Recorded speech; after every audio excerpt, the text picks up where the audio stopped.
Yeah. Good last count caller. This last count caller, I want to start my contribution by recognising the hard work by the dedicated staff in CAMHS in trying to meet the needs of children with mental health difficulties. Any criticism I have is aimed directly at the Government and the systemic failures within the HSE. I listened to the Government's response to Mary Lou MacDonald at Leaders' questions today and was disappointed, but not surprised by the Government's decision to kick this important legislation down the road for 9 months. This will effectively mean that this legislation will not be passed during the lifetime of your Government. And the reason I'm not surprised is that there has been no urgency by your Government to tackle the crisis in children's mental health. This crisis has escalated to a full-blown emergency under this Government's watch. When I was named as Sinn Féin spokesperson for mental health, I said I would work in an opposition in a real, tangible, solution-focused way. But that commitment by me has not been returned. Time and time again, you've either voted down, amended, or like today, kicked the can down the road when it comes to the solutions that have been brought forward. Now, I would love to take the credit and say I came up with the idea for this legislation to regulate CAMHS myself, but the fact is that this is the very first recommendation by the Mental Health Commission in their report on CAMHS. It was the primary recommendation amongst the 49 recommendations in the report. The Government's response is that this legislation will be dealt with during the reform of the Mental Health Act. It simply does not wash. There has been zero urgency to reform the Mental Health Act.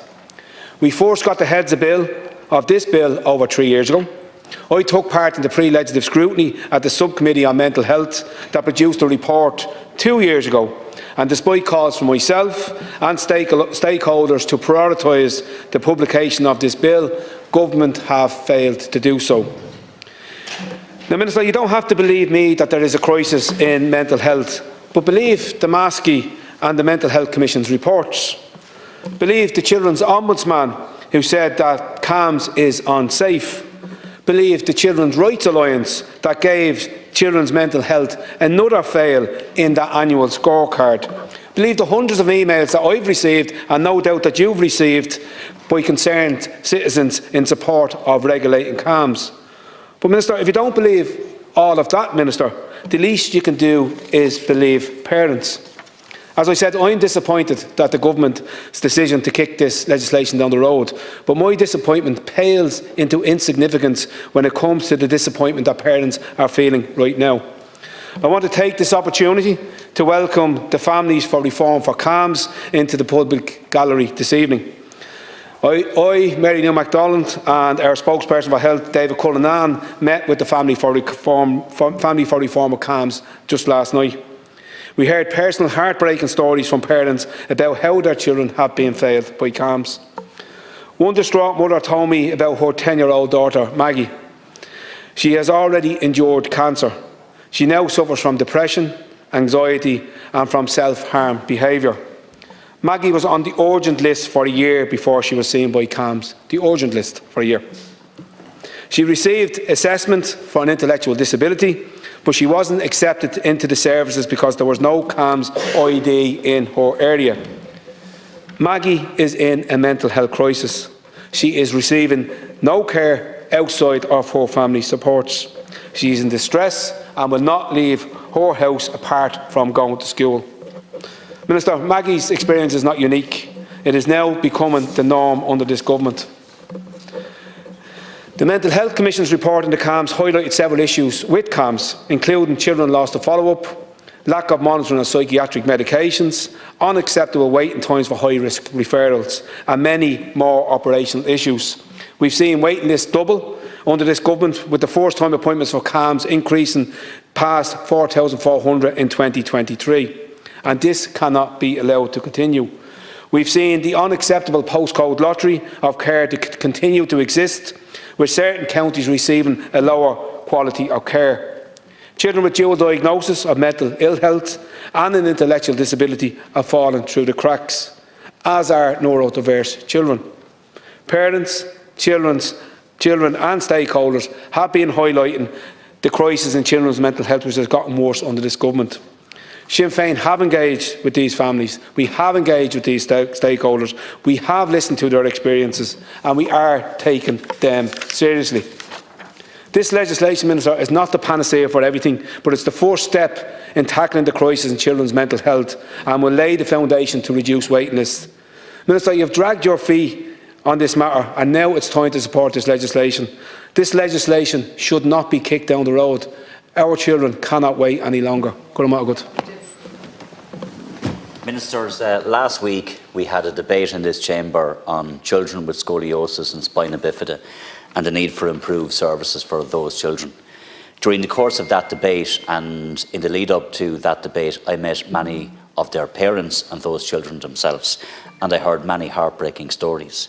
Today we're talking about young children and young adults who have mental health difficulties, mental health challenges, and whose parents and those young adults and young children themselves are telling us of their experience, Minister.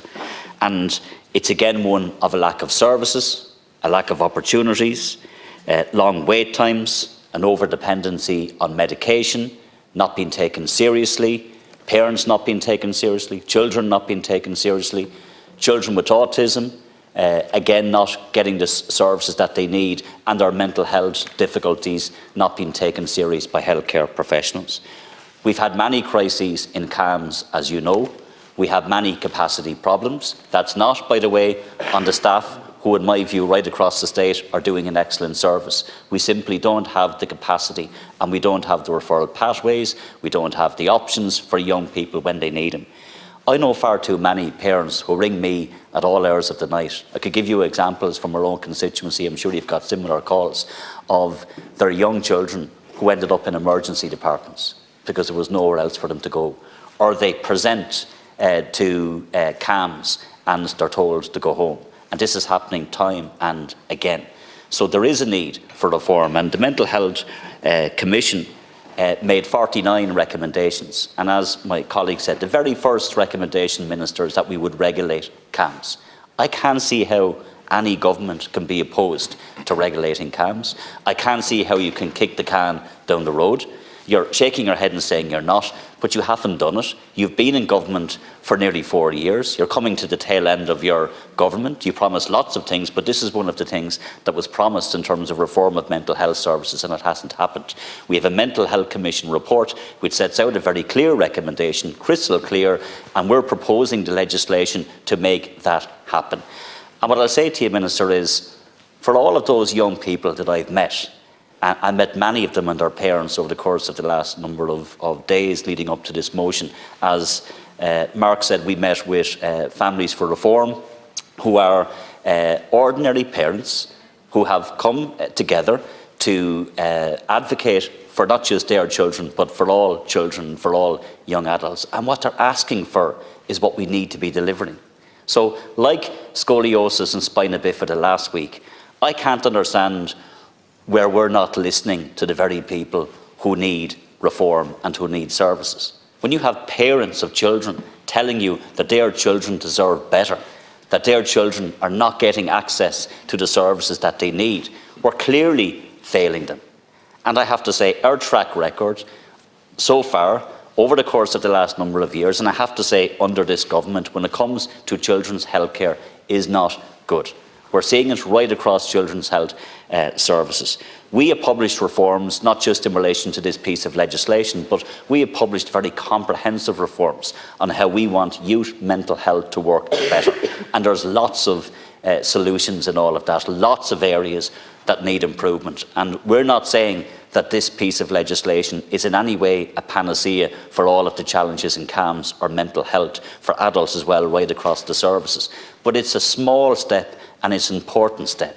And when you have all of the experts, when you have the Mental Health Commission, when you have advocate groups, when you have parents telling you you need to do this, and you have a motion and a bill and a piece of legislation before you that actually does it, and yet the response from government is kick the can down the road for 9 months, is absolutely unacceptable. What you should have done is accepted this bill, allow it to go to committee stage, deal with any concerns that the government might have in relation to the bill, but actually deliver for those parents and for those children. And I'm afraid, Minister, look at what the scorecard was from recently that your government got in relation to children's mental health services. It was an E. It was a fail on your watch and on the government's watch, and that, I'm afraid, is not something to be proud of. So you need to do better. We all need to do better, and children certainly deserve better. First of all, I want to commend my colleague, Deputy Mark Ward, for bringing forward this bill, and I also want to welcome all the families and parents in the gallery here for the debate. I come from the county of Cavan, which unfortunately has a very high suicide rate, and we've been one of the counties that has been the top 3 for having double the national average of suicides. Many of them, unfortunately, are adolescents, and adolescents who had engaged with CAMHS. And there were umpteen problems told to me by parents around around CAMHS and how the CAMHS teams work. First of all, parents are regularly waiting months from their child or their young person is referred to CAMHS for an initial appointment. There is an over-dependence on medication in the CAMHS teams, often not monitored or not monitored sufficiently. And use of alternatives such as counselling and play therapy don't seem to be taken into account. There's no out-of-hours service. There is a huge turnover of staff. We regularly have the psychiatrist on sick leave, being replaced by locums, which means a young person comes in and they have to relive their trauma by informing a new person of what the issues are, introduce themselves to a new person, get used to a new person. The next time they come back, it's somebody different, and they have to go through all this again. I have talked to many parents who have actually withdrawn their children from CAMHS because they felt that the interactions were so poor and often inappropriate that it was actually causing regression in their young person. Those families are in crisis. They've nowhere to turn. Children with an intellectual disability or neurodiverse children who have a dual diagnosis of mental ill health face an even greater battle. I mean, there's such poor collaboration between services. There's a lack of training for health and social care professionals. Autistic children are regularly referred to CAMHS with anxiety or mental health issues and turned away from CAMHS because they won't deal with autistic children. This has to stop. There has to be collaboration between the services and ensure that children get access to planned and continued care. CAMHS is not regulated under the Mental Health Act. This bill will ensure that children's mental health services are regulated under the Mental Health Act. The Mental Health Commission can make recommendations on governments and clinical reforms in CAMHS, but they do not have the statutory authority to ensure that these recommendations will be implemented. This bill will give the statutory powers to the Mental Health Commission to oversee and assist the HSE in their implementation of the recommendations. I urge support for this bill.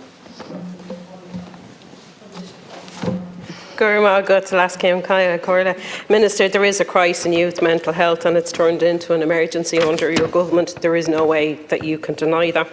Under this government, CAMHS waiting lists for first-time appointments in CH08, where my constituency of Longford Westmeath is, has grown from 270 in July 22 to 695 on the last available numbers. And the number of young people who are waiting over a year is 115, the second highest in the state. And here's the thing, Minister, behind each and every one of them figures is an actual young person, is an actual young child. In 2018, a 6-year-old was referred to CAMHS, and that referral was refused. In 2019, they were referred to community psychiatry, and the parents done the Timid the Tiger programme. In 2019, again, she was referred to CAMHS. At this point, she was 7. And I speak about this firsthand because I'm speaking about one of my own children. In 2020, while I stood in Dunnes Stores between the period of the general election and the Dáil first sitting, I got a phone call from the community psychologist. My daughter's referral had landed back on her desk, and there was nothing that she could do except to send it back to the GP. Finally, after a third referral, she was seen in 2022 after being on the list for maybe 3 months. So these figures go nowhere near the sheer scale of what the issue actually is out there in our community. And our children are suffering. My child certainly suffered. She's doing very well today, unlike many others who are still suffering. And Minister, that's wrong. You have the opportunity tonight to do the right thing. Let's regulate CAMHS, let's make it fit for purpose, and let's make sure no other child suffers for almost half of their life trying to find a service when there really is no need for that to happen.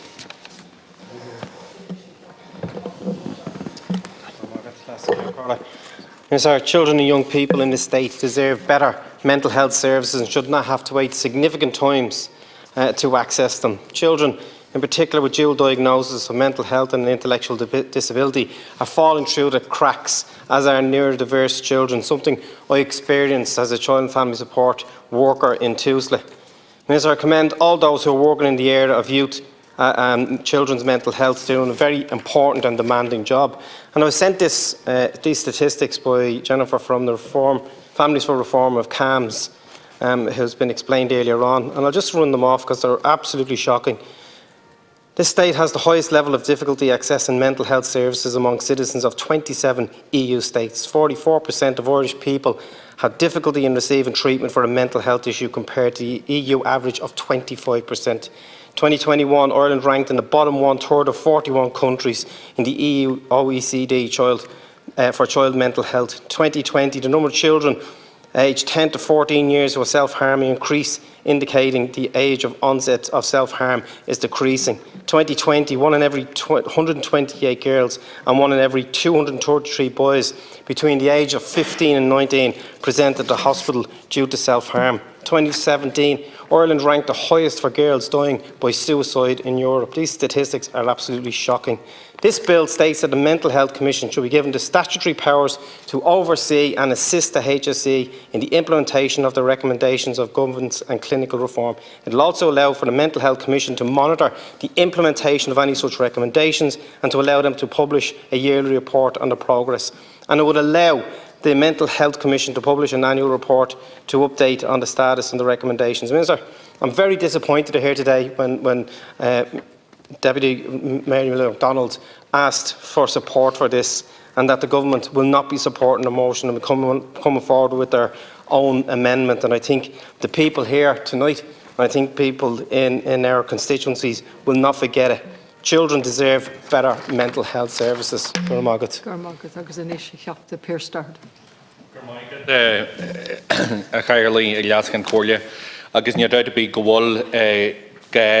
Níos mó na éisteart, níos mó dhéanú ó hiú CAMS de mar go bhfuil poistí na tíre seo a ligean síos margheall ar an rialtas tógain agus an tsepatáthú ó hiú meor chláinte agus an takeíocht a dheall ar poistí ar fud an stéid go héirí mo chun dá héin ina bhfuil go leor daoine ar lista fithimh. Children, Minister, deserve better.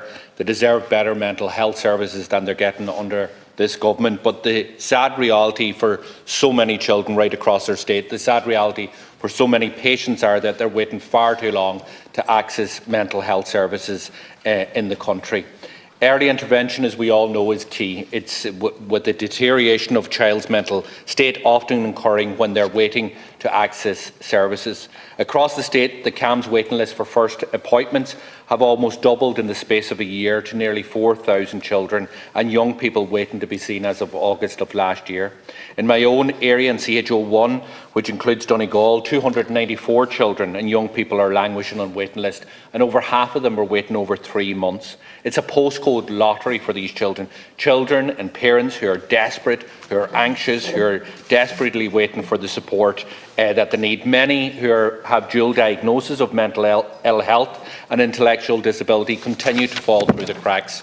And these children and young people are the most vulnerable in our communities, but they're being failed over and over again. I heard of parents talking that they met with the Minister across the chamber and she was shocked, but nothing has changed. That was July they met with you. It's now August. We have a situation in Donegal where one of our teams has no psychologist, no social worker, no occupational therapist. This isn't unique anymore. It's no longer shocking. It is the normal what parents and children have to put up with day in, day out, as they're looking at their child who is anxious, depressed and suicidal, who is waiting in some cases for a full year to get that first appointment. It is absolutely an indictment of this government that they are letting down our most vulnerable in society. It's a situation that cannot continue for young people and their parents in my own county and indeed throughout the state. The legislation that my colleague Mark Ward has brought forward before the Dáil would provide for the regulation of children's mental health services, and it was the first recommendation, as we heard, of the Mental Health Commission in their CAMS report, to giving the Commission the statutory powers it needs to implement their remaining recommendations. So this legislation that we have before us would help improve services and tackle waiting times for children, young people and their families to access mental health services. The legislation is a first step in ensuring that children in Donegal and elsewhere can access mental health services that need and deserve. It is appalling, Minister, that you're planning to pause this. And it's, you know, if it wasn't so serious, it would be laughable, because for most of these families, their life is a pause. It's another 9 months waiting for an appointment. It's another 9 months waiting for a follow-up. And what you're planning to do today is to pause the implementation of this legislation that was the first recommendation by the Commission on Mental Health.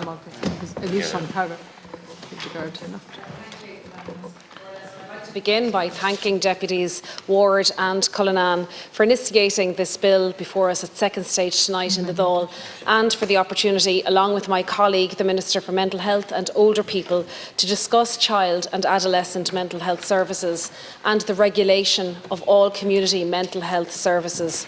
Minister Butler will be taking the closing statement.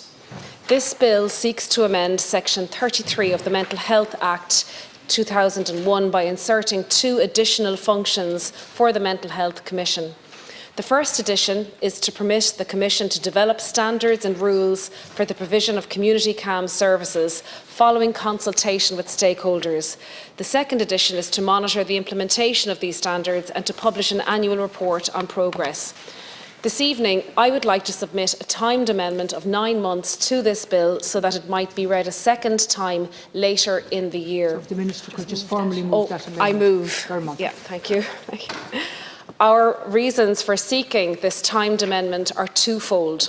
Firstly, because the bill as written does not provide for the regulation of community CAMS. And secondly, because Minister Butler will introduce a mental health bill in the summer Dáil session to comprehensively update and overhaul our current mental health legislation, and I will set out the reasons in detail now. Turning first to the bill before us this evening, I appreciate that the Deputy's intention with this bill is to grant additional regulatory functions to the Commission to effectively register, regulate and inspect all community CAMS. We can all agree that we are here as public representatives to make sure that the health services, and in this case the youth mental health services that young people use daily, are fit for purpose, person-centred and accessible. However, the intent of the Deputy's bill is not what the text of their bill reflects. The Deputy's bill provides for the Commission to make standards and rules in relation to community CAMS. Under Section 33(1) of the Mental Health Act, the Commission already has the power to make standards across all mental health services. In fact, it is one of the Commission's core functions already in the current legislation to promote, encourage and foster the establishment and maintenance of high standards and good practices in the delivery of mental health services. Furthermore, under the current existing legislation, it is within the gift of the Mental Health Commission to monitor the adherence to any standards it has delivered and to report on its monitoring as it pleases. And this is exactly what the Mental Health Commission did in the 2022 and 2023 when they undertook a comprehensive national review of CAMS services. And as such, I cannot see how the Deputy's bill as currently written meaningfully adds to the existing functions and powers of the Commission. In addition, the Deputy's bill does not provide for the regulation of community CAMS, which is the stated aim of the Government and is in line with the recommendation of the Mental Health Commission's report on CAMS last year. Under the current Mental Health Act, all inpatient services, adult and CAMS, are registered, regulated and inspected by the Mental Health Commission. The Inspector of Mental Health Services is granted the power to inspect all inpatient services under Section 51 of that Act, and the regulation of those services is to provide for in Part 5 of that Act. Secondary legislation was made to add further detail to the regulation of inpatient services. Most significantly, the Mental Health Act 2001 approved Centres Regulation 2006. These pieces of legislation exemplify the fact that in order to effectively regulate a service, there must be a robust legal basis for such regulation. This basis seems to be lacking from the bill before us this evening, and as a result, Government would have serious concerns about the legality of any regulatory powers underpinned by the two proposed amendments to the Mental Health Act put forward by Sinn Féin. In particular, there are no enforcement mechanisms and no penalties for non-compliance where a service does not meet the standards or rules proposed in this bill. Therefore, even if the Commission did make new rules and standards under the additional functions set forward this evening, it would not have the ability to penalise a service for not complying with them. In reality, it is difficult to see what these amendments would contribute to the regulation of community CAMs. We can all agree that the regulation of community CAMs will bring a high level of scrutiny to this sector for the first time, with a significant percentage of private service providers in the sector. Children and young people accessing community services and the service providers delivering these services deserve a regulatory system backed by a clearly defined, robust legal framework.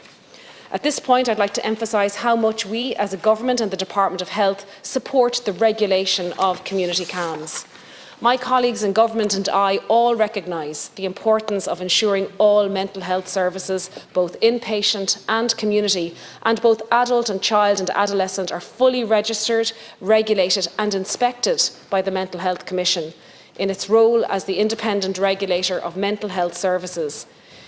It is a matter that the Department of Health officials have been carefully considering in the drafting of the Mental Health Bill. The Mental Health Bill, which Minister Mary Butler will introduce to the Oireachtas in the summer Dáil session, will comprehensively address the expansion of the Commission's regulatory remit to include all community mental health residences and services, including all community CAMs and all adult services, and ensure there is a robust legal framework in place for mental health service regulation. The provisions in the bill have been subject to ongoing and lengthy consideration by officials in the Department of Health and by the parliamentary drafters who are working on the bill. I understand that a part of the bill, with approximately 35 separate sections, is specifically devoted to the regulation of all mental health services and will provide a very strong legal underpinning to regulate community CAMs. In addition to expand regulation, the forthcoming government bill will overhaul the involuntary admission and detention process, modernise provisions related to consent to treatment, provide enhanced safeguards for people accessing inpatient treatment, and provide a new discrete part that relates exclusively to the care and treatment of children and young people in inpatient settings. Minister Butler and the Department of Health acknowledge that the development of the bill has taken longer than expected. This is because many of the issues addressed in the bill are legally and ethically complex and required consultation with key stakeholders and extensive legal advice. Furthermore, it is a very lengthy bill and I believe will have in excess of 130 sections. Despite the length and the complexity of the bill, I'm very happy to say that Minister Butler has confirmed that the bill is now in the final months of drafting and that it will be published in the next Dáil session, which begins in April. Work also continues to improve CAMs at service level, with many actions being progressed under implementation of Sharing the Vision, our national mental health policy, to enhance the provision of mental health services and supports across a broad continuum. I'd like to thank Deputies Ward and Cullinan again for the opportunity to speak to the Government's commitment to CAMs regulation and progress in drafting the new mental health bill. And Minister Butler will give further detail on CAMs services and improvements in her closing statement. Oireachtas Sinn Féin, a theachta mar réad fáil gá nómad. I listened intently to what you said there in your response to this bill, that I want to commend my colleagues for putting forward. The reality of the situation is, Minister, that we have worked with the Bills Office on this bill. We have worked with families, we have worked with parents, we have listened to families, we have listened to parents, and indeed we have listened to children in relation to this. The reality, Minister, is, and the facts are, that you are kicking the can down the road with a promise of action down the line. What you're saying is, and the mantra that we're hearing from government is that children can wait. Well, we're being very clear on this side of the House that children cannot wait. We know from children, we know from families, we know from parents how difficult it is. And let's be frank here, most families have been affected by this in one way or another. But we know how difficult it is from children and from parents when they are in a very, very dark place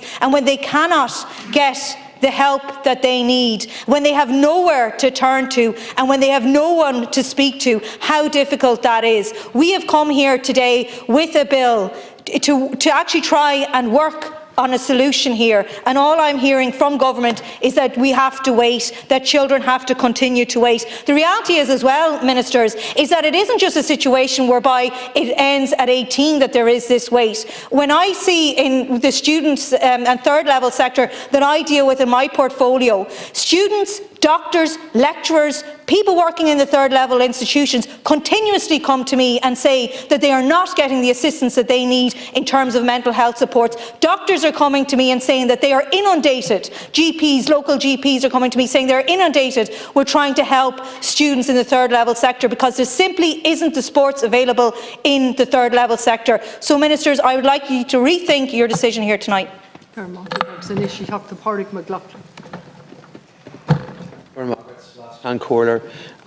Ministers, I was present earlier when my party leader Mary Lou MacDonald questioned Minister Paschal Donohoe about the government's approach to all of this, and he proceeded to read out statistics and soft language. I just want to testify to the reality in my home county of Donegal for children with mental health challenges.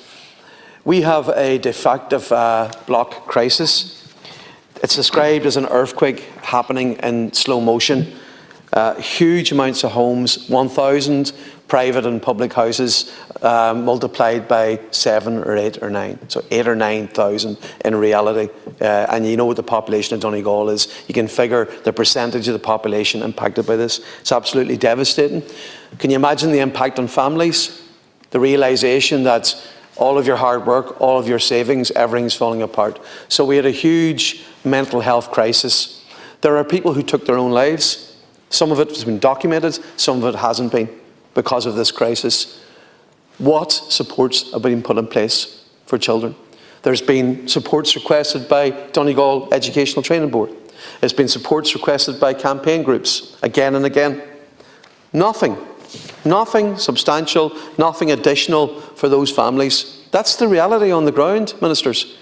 Now, in terms of a recent development that's been raised with you, we have a pastoral centre counselling service. So these are tremendous people who are offering their services at a much reduced rate because they see the gaps. So they stepped up and they wanted to provide a service. Some of the service was raised by fundraising of families who lost their children, and the campaigns are named after their children or the funding efforts. So they stepped in the absence of state provision services.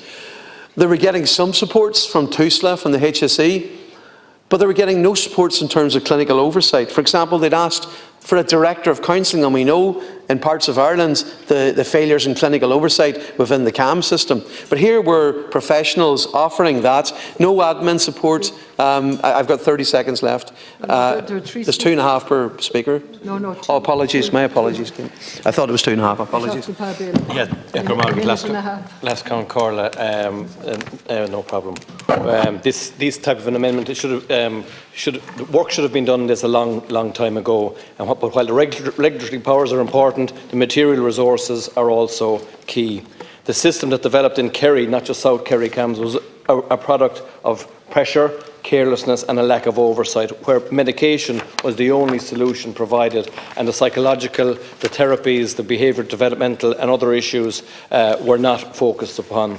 The persistence of families and young people, many now adults, through the reviews is a case study in dignity and standing up for the right thing. The reports clearly demonstrate the over-medication and appropriate care that took place in South Kerry between 2016 and 2021, and it's worth placing on the record that the devastating effects, the emotional issues, the physical changes in children's bodies, all compounding the issue faced by one of the most vulnerable cohorts in our society, children with mental health difficulties.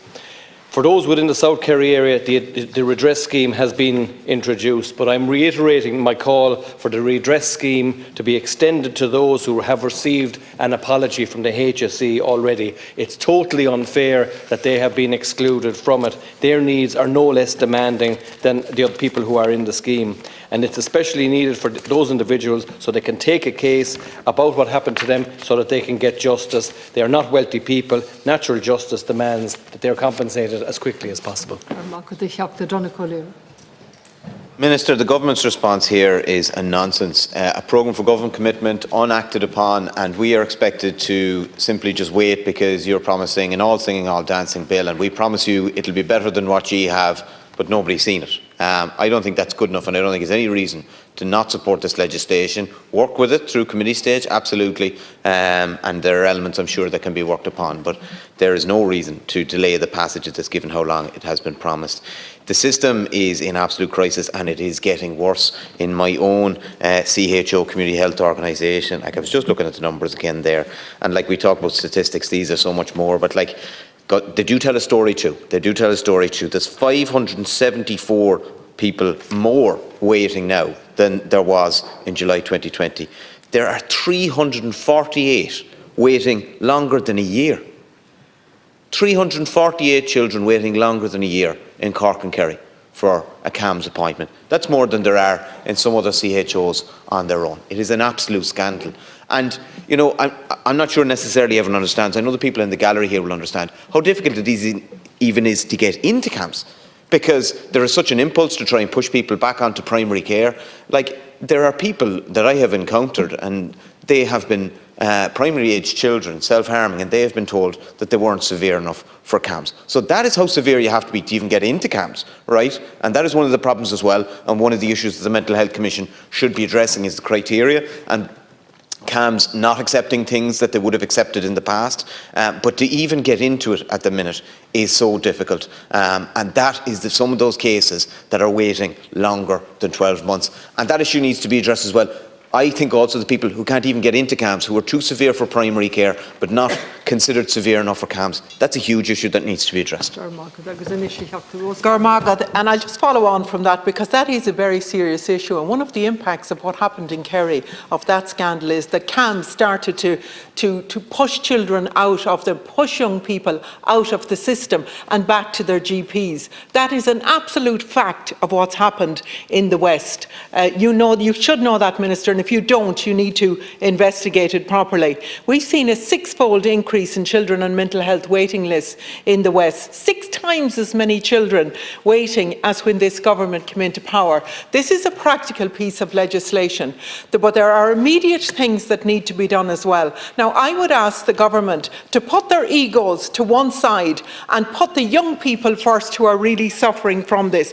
Autistic children with serious mental health issues are going untreated. I wouldn't even be able to describe to you the cases that come across my desk with the way autistic children with mental health difficulties are treated and their families. That includes children with suicidal ideation being turned away from CAMHS, children with intellectual disabilities having no CAMHS service. There is an immediate response needed here. I would ask you, but just look at the family resource centres. See, can you put some funding in there to it to make sure every day we come in here we're told millions and millions everywhere, but it is not getting to the young people and the families families that desperately need this support in order to save their lives in many cases. It is totally wrong what's happening. This motion is straightforward and it's a practical step that can be taken. It calls for the implementation of the first recommendation by the Mental Health Commission. If passed, it would give the Commission the powers to implement the other recommendations. This is what families and stakeholders want. We have talked about this for years. I worked in community development myself, as you know, and this has got worse and worse in the last 20 years, and it's at a beyond crisis point at this stage. So please, leave the egos outside the door and put the children and the young people first in this case. Now, before moving on, I just read out, I wish to advise the House that 15 deputies have submitted matters under Standing Order 37A, which will be listed in the official debate. The matters raised by the following deputies have been selected for discussion. Ivra Féin and Chocta James O'Connor to discuss the provision of school transport within Youghal Town. Ivra Doe and Chocta Colin Burke to discuss the waiting time for the allocation of home care hours to applicants in the Cork region. Ivra 3 and Chocta Matthew McGrath August Carl Nolan to discuss the use of Racket Hall Hotel in Rossgrey as an accommodation centre for international protection applicants. Exhibit Cahir in Anamon Chocta Pauline Tully to discuss the lack of accessibility to the deposit return scheme for disabled people. So Boga Mijirai Inishkaji Perchi and Lugnaibra Chocta Duncan Smith. Thank you, Las Ceann Comhairle. I'd just like to thank Deputy Cullinan and Deputy Ward for bringing this bill, and just to particularly acknowledge the work of Deputy Ward in the field of young persons' mental health over the last number of years. The Mental Health Commission's report into CAMHS highlighted a multitude of concerning issues which we have seen too little action on from this government. Just listing some of those issues highlighted, we've seen children being lost to follow-up care, unable to access care in the first place, a lack of monitoring of psychiatric medicines, unacceptable waiting times for high-risk referrals, among many, many more. To call this scandalous is quite frankly an understatement, but the reality of this is not news to those directly impacted and their families. They know the pain, the fear and the concern that this crisis in CAMHS has had on them and their families as they try to navigate what is an impossibly difficult moment in their lives with a system that is failing and collapsing. Minister, the fact that families have to come begging and pleading to local representatives is an absolute disgrace and indictment on a system that is beyond failure. We are losing people because of this.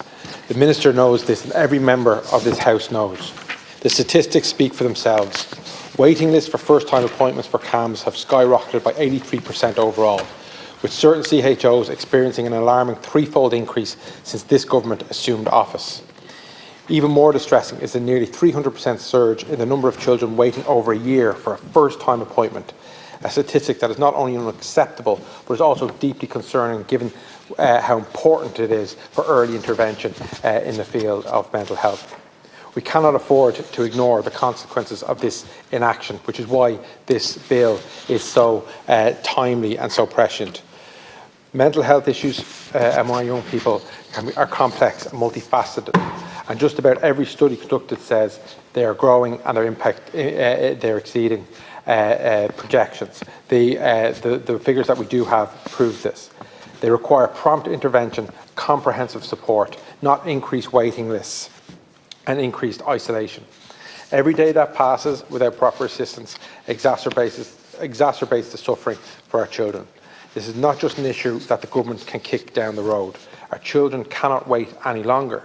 And I know you mentioned in your opening statement, and we'll hear more from Minister Butler in her closing statement, about her mental health bill, which is going to come in the summer term. And I know you mentioned in your statement, Chief Whip, that the summer term begins in April. But we have seen, particularly on health bills in the last number of summers, promises of bills that are going to come in April and then get introduced in the last week of July, before then being debated well into the autumn. And if any progress is made, it's well into the following year. And we know that the clock is ticking on the lifetime of this government and this Dáil. So if your bill is going to have any chance, it must be presented in the first week of the summer term. By granting statutory powers to the Mental Health Commission to regulate CAMHS and implement the recommendations outlined in their report, we have the opportunity to effect real and meaningful change.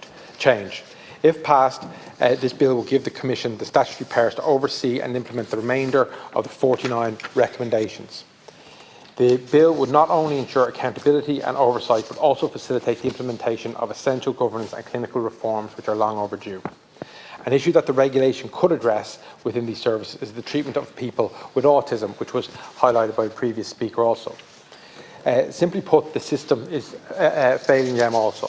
CAMHS operational guidelines set out that admission to services can be refused to autistic children where there is an absence of a moderate to severe mental disorder. Where there is such a disorder, it is the role of CAMHS to provide, quote, appropriate multidisciplinary mental health assessment and treatment. Frequently, however, we are just not seeing care provided even where there is this disorder. We feel, and we know many families are facing this barrier, that children with autism are being frozen out of the system and being denied treatment, to pass on the responsibility to someone else instead of trying to tackle what are more complex issues. One of the biggest indicators that the state is failing in its responsibility to provide adequate medical care for its citizens is when they have to fly abroad to get it. We've had countless cases of this over the years in this country through many different areas, and now we have it with our mental health services. And parents of children with autism are travelling to the UK and to Spain, among other places, in order for their child to get care. This, again, is another example of absolute crisis and failure. Parents should not be expected to have to fight for such lengths to get what should be basic supports and rights for their children. They shouldn't have to fight at all. Every issue they have, every issue that children have through the entire spectrum of mental health needs to be looked at, and needs to be cared for, and needs to be processed in the community and cared for locally. When a child with autism is presenting, everything seems to get linked back to their autism. It's a cop-out from the mental health services. If I go to the doctor with a prescription for hay fever, I do not expect to be told that I don't need them because of a stomach bug. They are not related diagnoses. The care we provide needs to be more responsive, needs to be more dynamic, and this is something regulation can help with. If we keep having people put into a box where every issue relates to that one other diagnosis, these people and these young children will never get the care that they so desperately need. A change to regulating CAMHS would also provide the opportunity to ensure that we do not see over or under medication of people availing of these services. In Kerry, we had a number of instances of over-medication, as was revealed last year. The Maskey report stated as much, with significant harm being caused to 46 children because of over-prescribing by a junior doctor. Over-medication is extremely dangerous and can have lifelong damage. This does not need to be said or overstated or restated, but it is a fact. And the over-medication and the crisis in Kerry CAMHS sent shockwaves throughout the entire system and further weakened whatever little remaining, if any, confidence people had in the system. Ultimately, all the government should need to do is look at what the Chief Mental Health Inspector, Dr. Susan Finchley, said in her report on CAMHS. Because a service where the Chief Mental Health Inspector cannot assure parents seeking its care for their children that the service was safe, effective and evidence-based is a service that is not working, that is failing and needs to be regulated. Dr. Finchley outlined that a lack of clinical governance, ineffective leadership and inadequate resources meant CAMHS was creaking at the seams with increasing risk to children for whom the service is provided. We know this to be the case, and the government know this to be the case, yet the government refused to support progressive legislation such as is before them this evening. The government also have to acknowledge that the failed service is due to the lack of resourcing and resources. The HSE have confirmed that in regarding to CAMHS inpatient beds, out of the 72 registered beds in the state, only 51 are operational, and as of October last year, 30 were occupied. The main reason for this is staff shortages, and there can be no excuse for this. Every time we bring this up, the funding, this government will state that they're providing record numbers of funding, that it was the biggest health budget in the history of the state. Well, it's not getting to where the services are needed, and it's not getting the staff that's required for these basic basic service requirements, such as ensuring that the registered beds we have in this state are operational. With 22,000 children per year being referred to CAMHS, there should be no surprise within government that the service needs proper support in terms of both staffing and funding. Upcoming generations already face enough hardship and uncertainty. They do not need a service that is meant to be there for them at their lowest to have collapsed as well. Think about what the young people of today have to protest. They live in a country where, as it stands, the chance of them owning a home before they are 40 is terribly low. In fact, the chances of them accessing a home in any way before they're 40 is terribly low. They know from generations just slightly above them that moving across the water or emigrating is going to be an option that they are going to have to consider. They are faced in a world of increasing insecurity, and the impact of climate change is something that is felt more keenly in the younger generations than it is in the generations above them, which have caused the climate disaster. Our children deserve better. They deserve a mental health system that is responsive, accessible and effective. Today could be a first step in achieving that if the political will is there. There's no excuse for not regulating CAMHS. There's no excuse for pushing it into the summer. Members of the parties in government have called for just what in fact is being offered today. Those members, along with the entire government, should put their vote where their words have been and ensure that they withdraw their amendment and support this bill today. Thank you. Social Democrats, I have to roting short. I want to start by thanking Deputies Ward and Cullinan for their work in producing this piece of legislation, and the Social Democrats are very happy to support it. Yesterday marked 7 months since the Inspector of Mental Health Services' damning report into CAMHS was published. That report revealed a level of dysfunction that went very far beyond what was first feared and spelt out in the starkest terms the most serious shortcomings in service provision. But these revelations came as no surprise to the many families who've been dealing with CAMHS over many years. They are all too familiar with the state's failure to provide an appropriately staffed and governed service. Last July, when the Mental Health Commission's report was published, the Minister of State for Mental Health issued a statement welcoming that report. However, Minister, you stopped very far short of committing to implementing the 49 recommendations in that report. The first and highest priority recommendation called for the immediate and independent regulation of CAMHS by the Mental Health Commission. At the very least, that primary recommendation should have been a priority for this government, but clearly and unfortunately that's not the case. Given the condition of children's mental health services in this country, there can be no excuse for continued inaction. There have been problems with children's mental health services for well over 20 years, and the story is the same every year. There's money provided in the budget, but the money doesn't get spent, and the excuse is you can't get the staff. And why can you not get the staff? Why haven't you dealt with this long ago? Why hasn't there been proper workforce planning in relation to this area so that we know the necessary therapists and specialists needed for recruitment in this area are trained and available? But that hasn't been the case. And of course, it's a vicious cycle then, because the more vacancies there are, the more scandal that there is in the service, the less likely people are to want to be part of the CAMHS service. And that's why it needs a complete root and branch change, and it needs to come under the remit of the Mental Health Commission.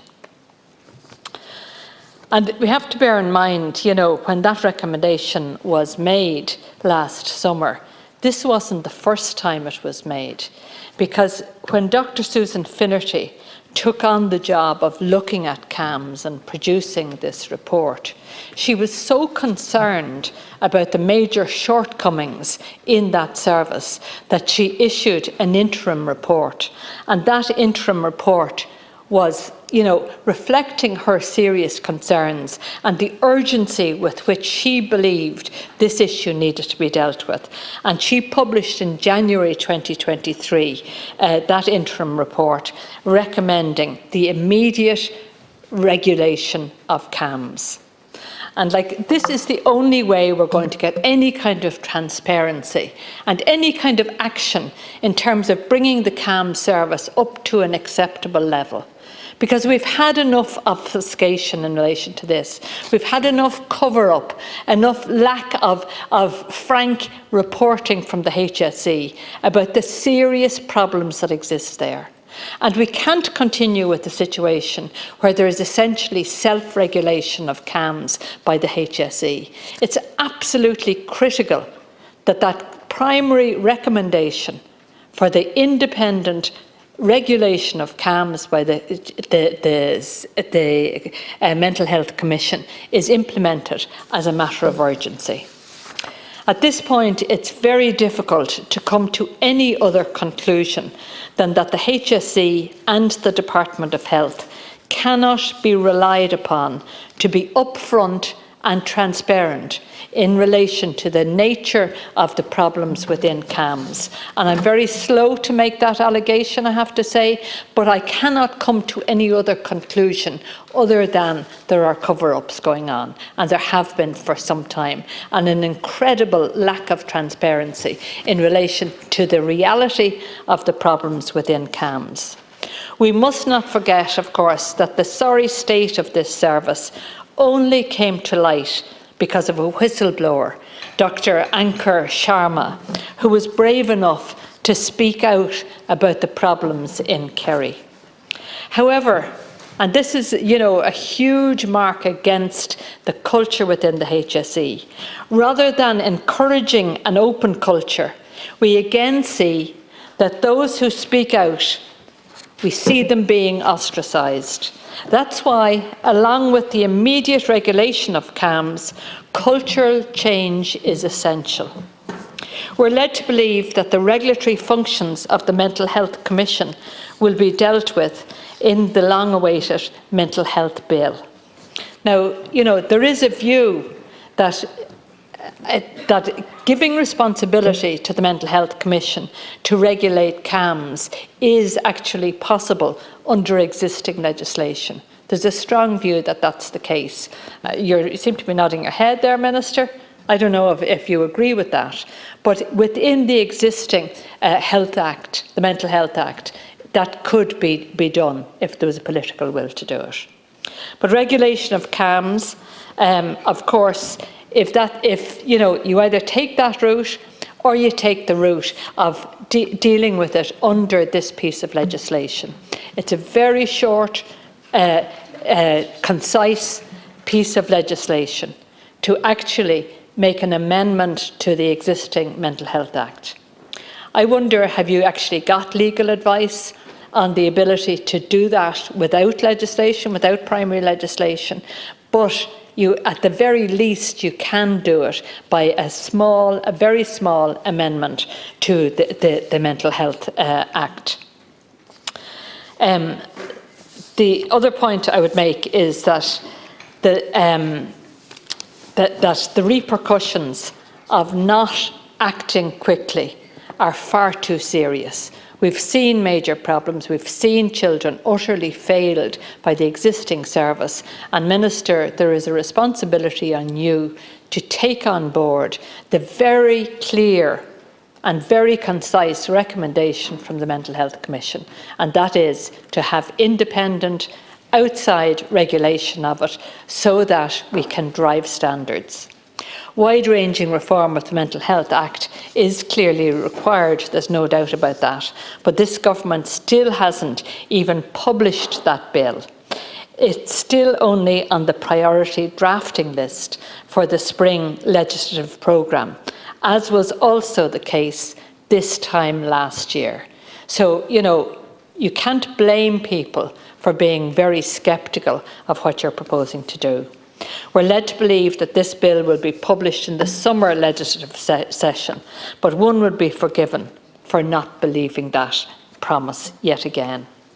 Reform of the 2001 Act is a programme for government commitment, but a year and a half after the Mental Health Subcommittee's pre-legislative scrutiny report, we're still waiting for the bill to be published.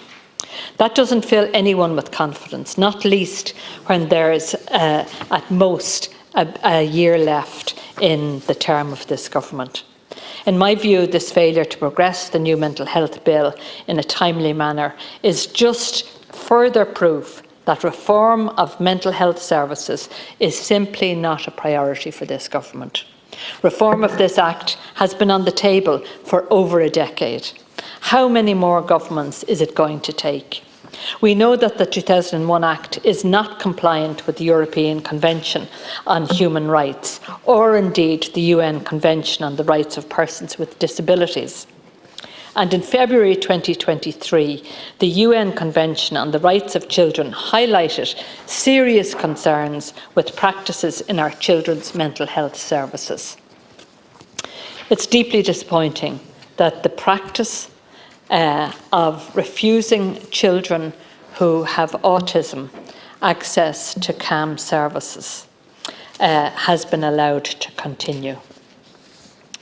And it has to be said that many parents in the group, and many of those parents are in the gallery tonight, who form the group representing some 800 families, Parents for Reform of CAMS, have highlighted this issue, where children with autism, with mental health difficulties, are really being left with no service whatsoever.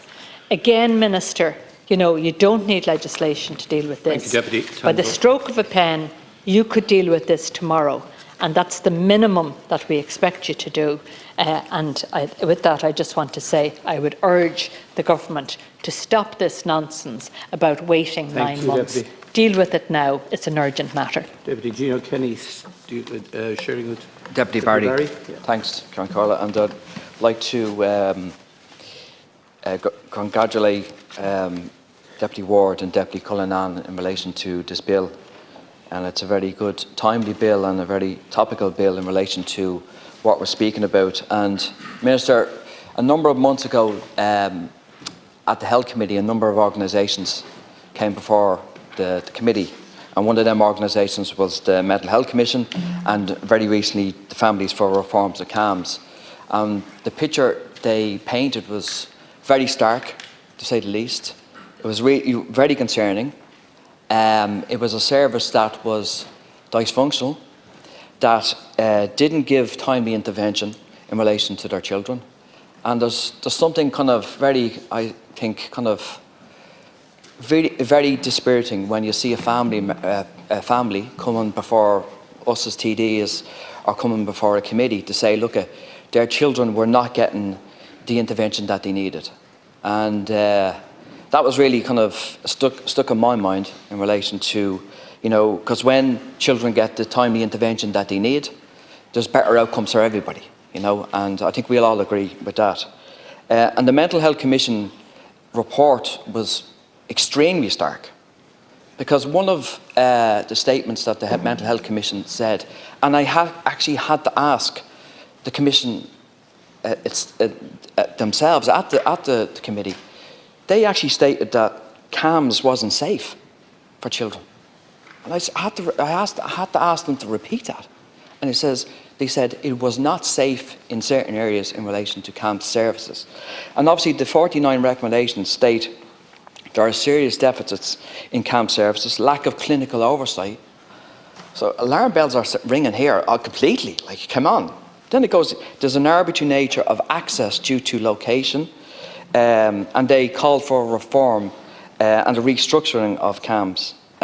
So the most important thing, Minister, in relation to all them recommendations, will they be implemented? Will you give a commitment that these recommendations will be implemented? Otherwise, like all reports we see around here, they just gather dust. Because for them families up in the public gallery, that's what they want. They want these recommendations to be implemented and their children get timely access. We've also seen the Children's Rights Alliance, very critical in relation to mental health service for children and adolescents. Recently, a parliamentary question that I put forward to the HSE, I asked them how many CAMHS beds were functional in the state. And to my surprise, that fewer than 60% of CAMHS beds are operational. Why? Largely mainly due to staff shortages. So there's like 40% of CAMHS beds that are in the state are not functional because of lack of staff. I mean, that's pretty damning, I have to say. Now, I'd like to hear what you're actually going to do about that, and also this service. That's a very, very good service when it's functional, and when children can get that timely intervention. When are families going to be given that reassurance that first of all it's safe, and first of all it's functional, and their children get timely intervention? Because that's all the families want, and that's all we all want here. That children will get the timely intervention that they deserve and should get, but they're not getting that. So there's something wrong, and it's in all our interest to get this right. Thank you.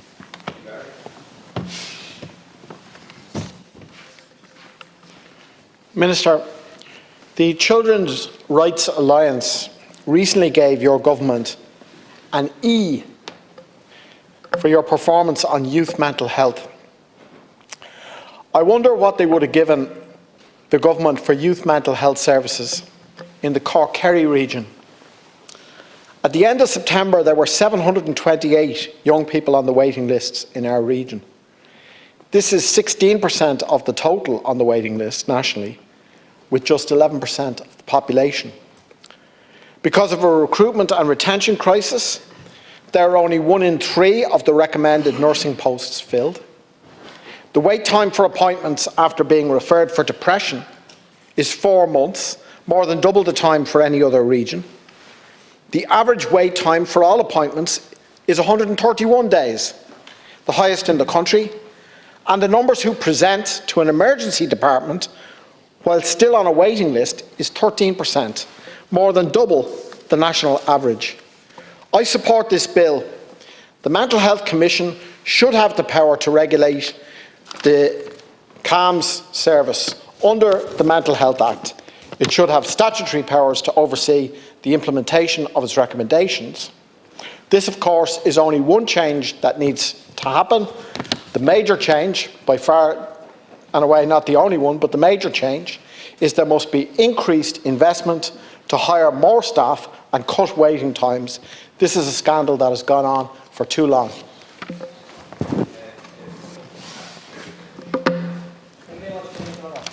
In the poll for government of shared future document in 2021, 16 commitments were made to children and young people. While the government has made progress in areas such as online safety, affordability, access to children, and the school barter scheme expansion due in 2023, when it comes to mental health care and support, we continue to fall short of what is required. Children with a dual diagnostic of mental health and an intellectual disability are falling through the cracks, as are neurodivergent children. A lack of emergency CAMHS out-of-hours service is resulting in 16-year-old children presenting in A&E, and if they are lucky enough to speak with a CAMHS psychologist, they are commonly recommended residential care. However, residential care is not available on an emergency basis. Children have to wait until a bed becomes available. They're being passed from pillar to post. On top of this, when a child attends an A&E, if they are under 16 years of age, they are referred directly to CAMHS. However, if they are 16 years, they are considered an adult and admitted to an adult ward. However, issues in my constituency is, despite being eligible for an adult ward, they are not eligible to assess psychology doctors in Our Lady of Lourdes Hospital, as it is for adults only. The Children's Rights Alliance annual report, the umbrella body of about 150 organisations working with children, highlight this practice which needs to be addressed, as well as an unacceptable rise in waiting lists for child and adolescent mental health services. Access needs to be increased, as we can only do this through recruitment and funding, yet both have been stalled for health. The diminished funding for health in this year's budget means it is spread thinly across the departments, with children losing out. A leading provider of intellectual disability and community mental health services in Louth, St John of God's Community Service, which works around 8,000 children and adults, last week announced a decision to transfer its operations to the HSE because of unsustainable budgetary issues. We discussed only last week the deplorable waiting time for children with spinal bifida and orthopaedic services due to funding and recruitment barriers. The HSE recruitment freeze no doubt had a significant effect on time in children's mental health services.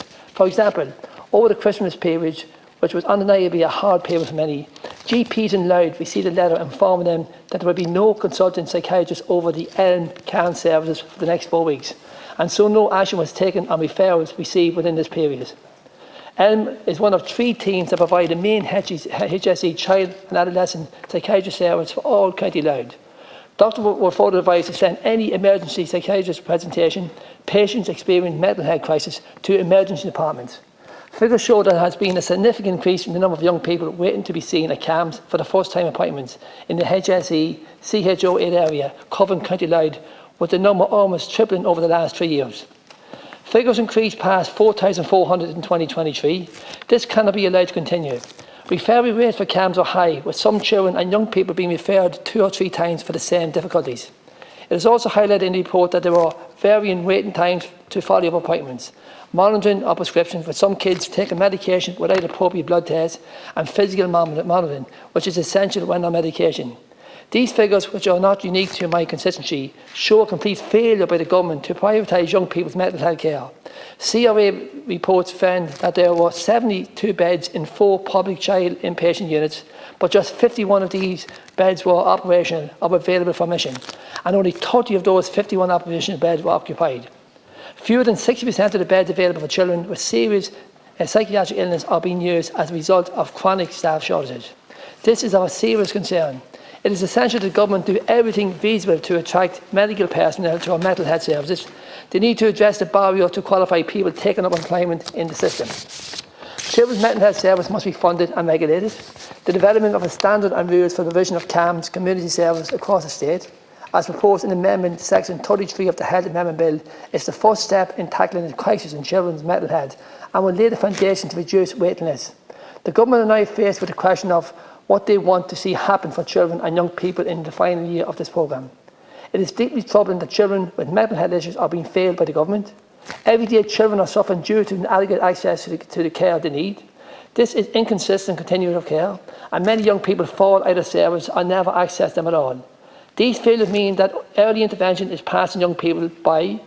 Vulnerable children deserve better. They deserve timely access to care and support they need to thrive. We need to listen to the voices of children, families and experts who have been advocating for change. Together we can ensure that no child is left behind and that every child has the opportunity to grow up in a healthy and happy environment. The time for action is now. Thank you. Thank you, Concorda. And I do welcome the opportunity to speak on this very important issue. And I would say, Minister, in my own constituency in Galway East, the amount of people who come into my office, parents who come into my office with a serious concern about their children and the lack of services in camps.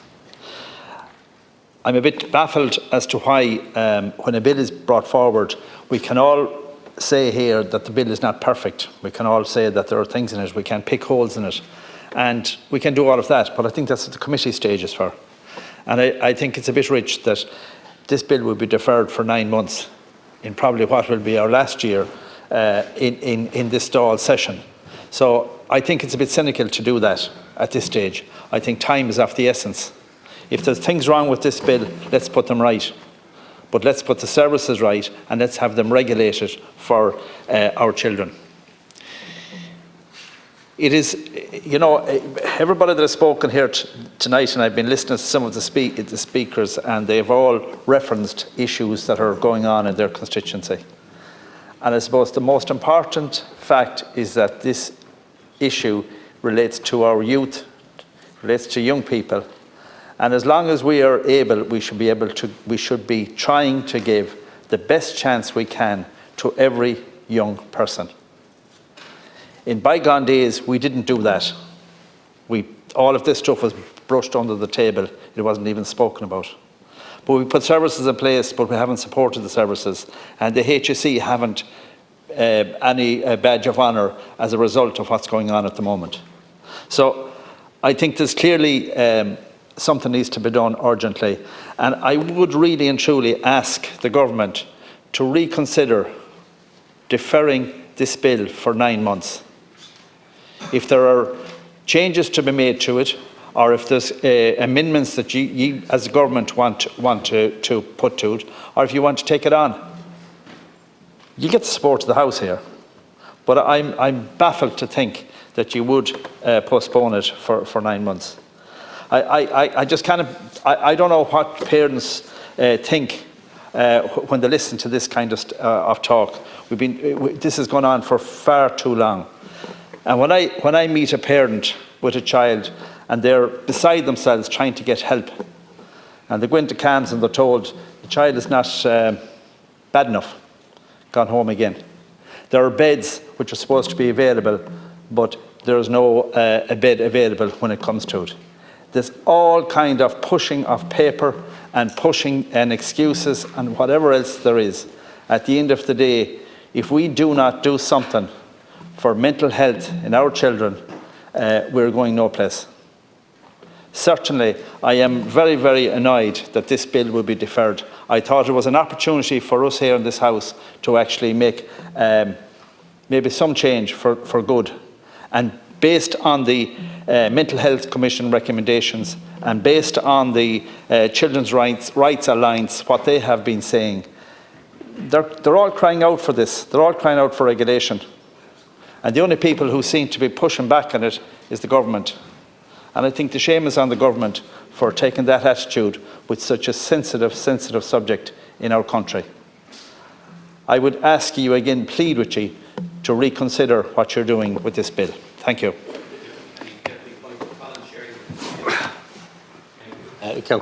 The country is grappling with a deepening mental health crisis, Minister, and it's the children who are bearing the brunt. The government, despite its many promises, is failing on all fronts in providing necessary mental health support to the young ones. This coalition has been a saga of unfulfilled promises when it comes to child mental health services. The Children's Rights Alliance latest annual report card underscores the failure, pointing out that the government has been unable to even fulfil its modest mental health commitments for 3 consecutive years. It's disgraceful that the government is abandoning children with mental health issues and disabilities. Every day children are suffering due to the lack of access to the care they need. This is a grave injustice that cannot be ignored. The country is severely lacking in essential mental health services, with a mere 6% of the annual health budget allocated to such facilities. This spending is significantly lower than the average spending in countries like the UK, 10%, Norway, 13.5%, and France, 15%. The current situation, characterised by unacceptably long wait lists for appointments and children being denied essential care, is nothing short of scandalous. The government is failing to fulfil its own programme for government, and it's the children who are paying the price. Our vulnerable children deserve better. They deserve timely access to care and support. They need to thrive. It's high time for the government to prioritise the mental health and well-being of our children and to take immediate action to address this crisis today. The call is for the government to heed the voices of children, families and experts advocating for change together, Minister. We can ensure that no child is left behind and that every child can grow up healthy, happy. The time for action is now. And in the last few seconds I've seen the disasters followed from mental health in the last week with the death of my nephew through suicide. And I would also like to add to anyone who's feeling down or depressed or not feeling themselves to reach out to your family, to your friends, to your neighbours. The alternative is leaving a wave of devastation behind you when all it could take is a phone call or a conversation that could change everything.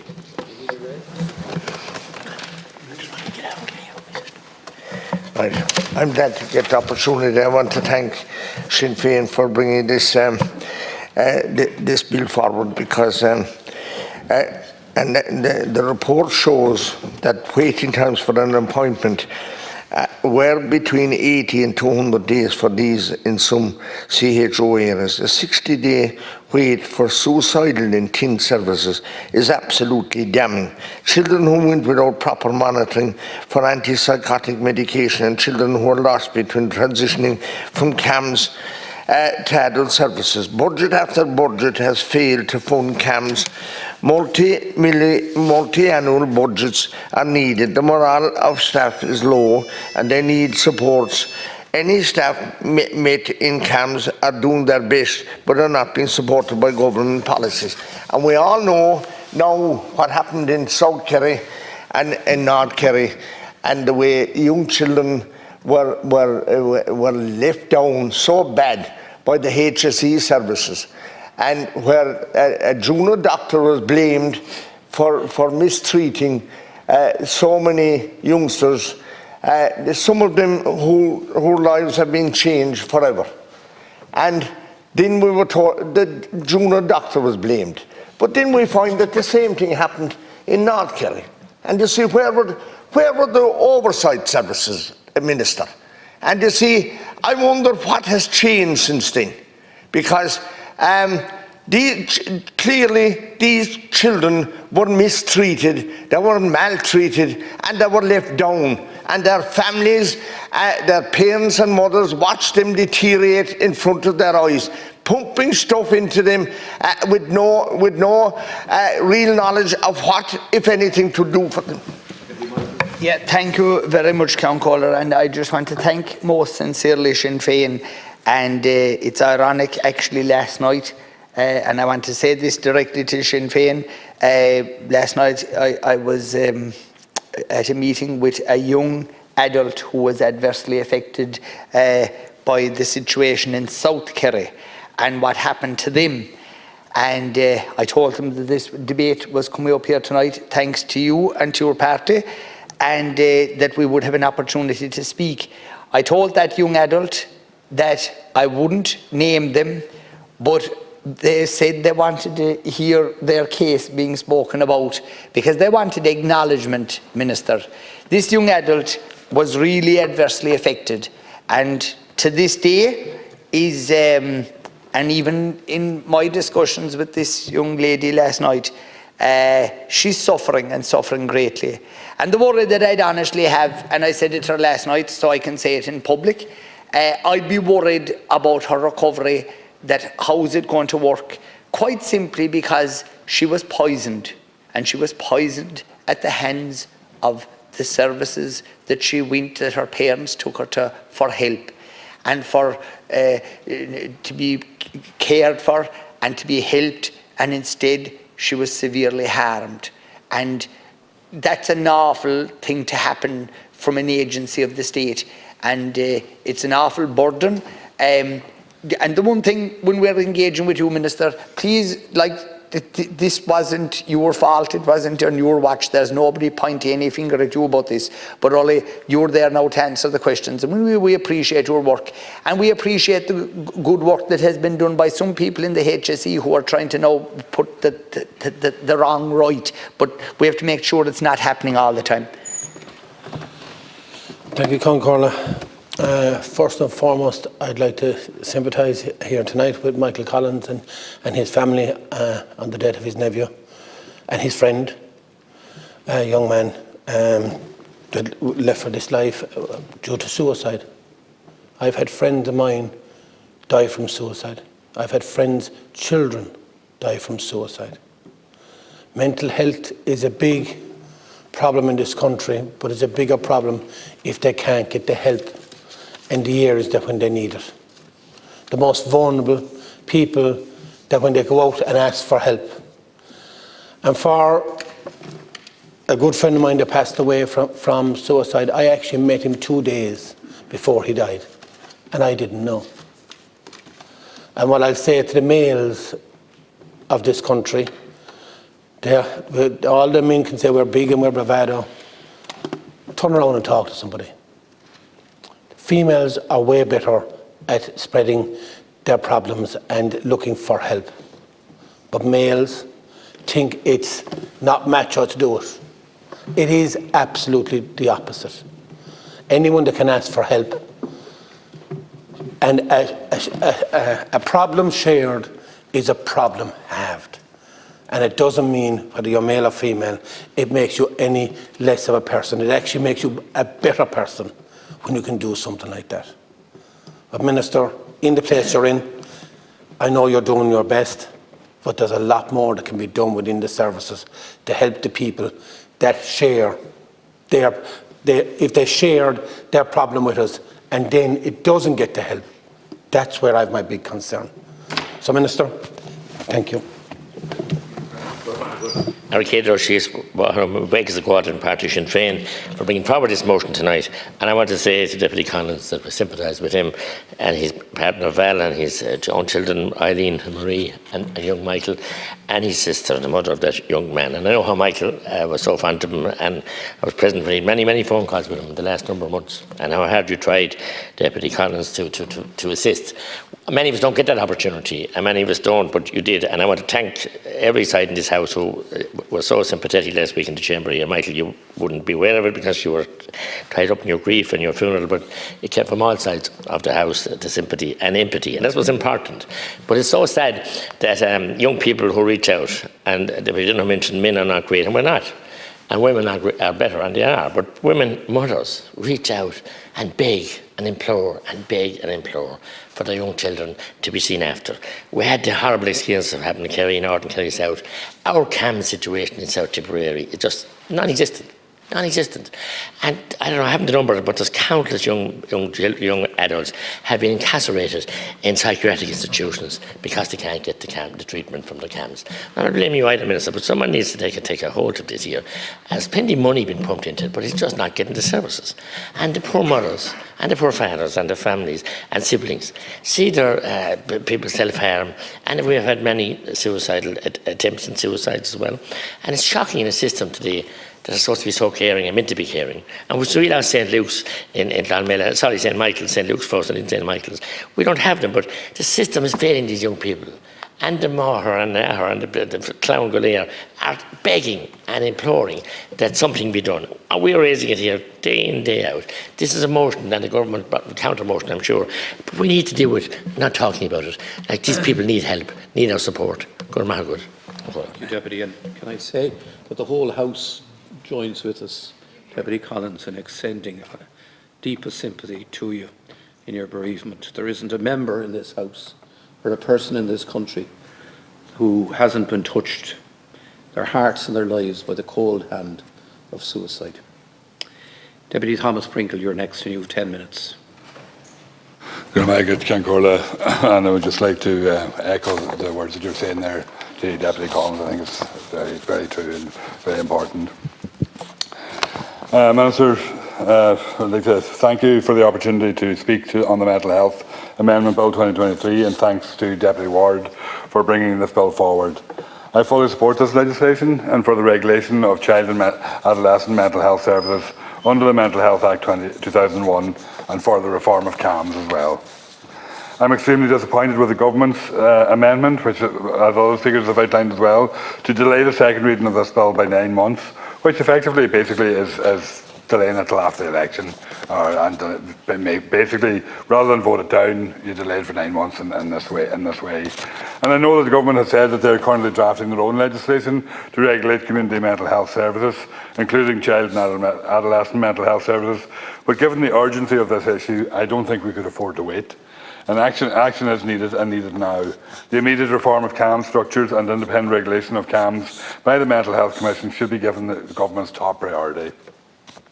And I wonder where the government's bill is at, and maybe the Minister could outline that when we expect to see it in the House here as well, before, and we could see whether there's a chance of it actually being passed before the government might fall as well.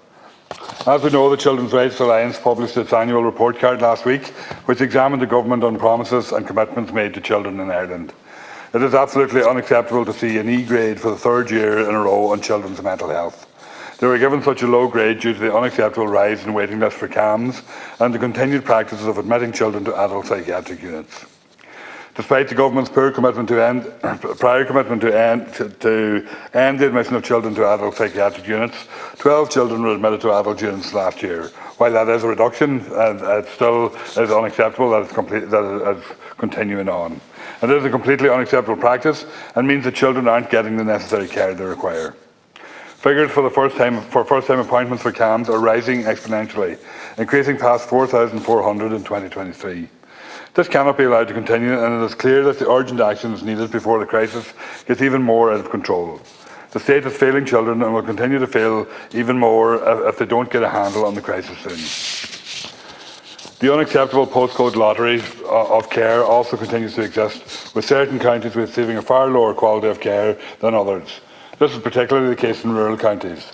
Last year it was found that in CHO1, which includes my own constituency of Donegal, had the 5th highest waiting list for CAMS in the country, with a total of 367 young people on waiting lists. I have been contacted by a parent in Donegal who has been seeking urgent services for her young child for a year and has been waiting for a first appointment with CAMS for months. It should never be the case that a child is forced to wait this long for a vital service. And it should never be the case that parents are left without the option of getting the child the help they need. This can be particularly frustrating for families in rural Ireland for whom many services are inaccessible. Concerned parents and guardians in Donegal and across the country are doing all they can to secure vital services for the children who need them. When a place has been secured, many families in Donegal are then faced with the issue of getting to these services. Consideration isn't given for those who are unable to travel, and rural service users suffer because of this as well. This has become even more concerning recently with the announcement last month that Donegal's only child and adolescent counselling service has been forced to close. This news has sent shockwaves throughout many Donegal communities and has caused significant stress and worry among young service users and their families. The child and adolescent counselling service had grown massively in our county, with over 15,000 counselling sessions delivered by 26 counsellors across 7 outreach centres in the last 6 years alone. The fact that so many children across the county are now being stripped of this vital service because of a lack of funding, basically for one position, I think, to manage the whole thing, is an absolute disgrace. 120 children who were receiving counselling in Donegal are now left in the dark with nowhere to turn, with more than 350 people who are on waiting lists for this service also affected. The demand for the service was already far more than could be provided for, and yet the service is still forced to close, putting an even further strain on other service providers. The reality is that many of these children will not be able to access the service they need now, and that is an absolute shame. This will negatively affect so many families in Donegal, while the government continues to turn a blind eye on these families and the essential need for mental health services for young people. We are already failing young people in this country in so many ways, and to not provide an adequate mental health service will have a devastating effect on so many young lives. And that is the difference that we're making, because intervention now, when people are, and young people, is a timely intervention, and it's actually an intervention that will save money in the long run. And the constant looking at the government, and all governments, not only this government, but all governments, about how much it costs. When you look at it, the cost of not doing it, the cost is insignificant, really, and that's the reality of the situation. And I know that there is difficulty in getting qualified professionals and stuff like that there, but that needs to be stepped up, and they need to be got and targeted from other countries and brought here and made to work. And that's an idea of immigration that actually works for the benefit of Irish society as well, and that's vitally important. And that will make a difference to people's lives, and it will save money in the long run, and that's what we need to be looking at, and that's the way that things need to be looked at. And it does stick in people's craw at the minute too, when you see there's so much money being put aside by the government that it hasn't budgeted for, but yet we see the services are crumbling, and we see that the only service that was there for young people in Donegal has to close because of the lack of funding. I think 40 or 50,000 euros to employ one person to coordinate the whole thing. That's the kind of stuff that shouldn't be happening, and it shouldn't happen in this day and age. And I don't think there's any justification for it to happen, because cost isn't an issue at the minute, and so I don't think that justification is there. And the thing to remember, Minister, I know you know this, but the thing to remember, but some of your government partners don't seem to know it, and maybe the Minister for Finance doesn't seem to know it, but spending money now will save money in the future, and that makes a difference, and that should be enough. Because I know government decides, and the Department of Finance decides everything on the spending of money and how it looks. So investment now will save in the future, and that's bound to be good and bound to make sense. Thank you. Deputy Violet Ann Wynne.